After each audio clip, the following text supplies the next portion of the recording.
So this is the petition for involuntary assessment and stabilization, also known as the Marchman Act. This is page 1.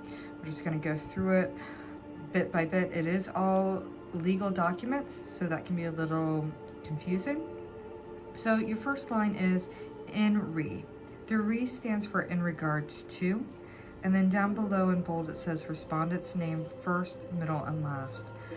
So you're going to do John Allen Doe or your loved one's name. That's where this is. They are the respondent. They are responding to this paperwork. You'll put their age here.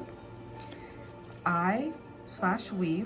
This is going to be your name. You are the petitioner. You're the one petitioning the court. You are asking for something to be done. Your first, middle, and last name, if you have one. This case, we don't have one. Your relationship, sister. Now there is lines for additional petitioners. So let's say you've got your mom and she's helping you do this, or another sister or a cousin. Their information can go here and they'll be able to follow up on this document as well as you. It's not necessary. You can do it if you want. Totally up to you. Being duly sworn and filing this sworn statement requesting a court order for the involuntary assessment and stabilization of John Allen Doe, your respondent, your loved one's first, middle, and last name. I understand that by filling out this form, the respondent may be taken by law enforcement to a hospital or licensed substance abuse facility for assessment and stabilization. 2. I swear that the answers to the following questions are given honestly, in good faith, and to the best of my knowledge. 3.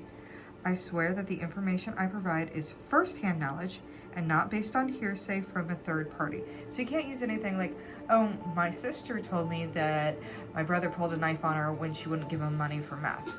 You can't put that here. Now, if your sister is a petitioner later on, she can write that. You can add an additional page. But you can't say, oh, I heard this. Oh, I was told that. That's considered hearsay. This all needs to be information that you know. Question number 1. Or, I'm sorry. The respondent lives, so your loved one, where do they live at?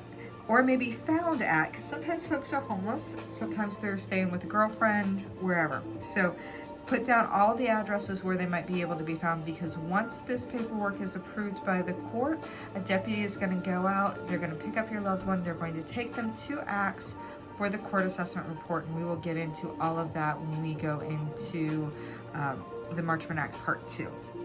So here's where they live, 100 Main Street, Tampa, Florida, zip code 3000. If I had additional areas, maybe his work, maybe his girlfriend's house, I would put those here. Question number 1. This one's an interesting one. I am on good terms with the respondent at the present time.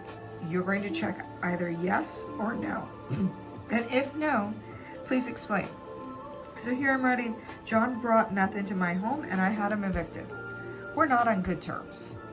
And I'm just explaining that to the court, saying, I gotta be honest with you. And the point through all of this paperwork is to be as honest as possible, while still telling the story as best you can with the most important information. That's why we're going through this.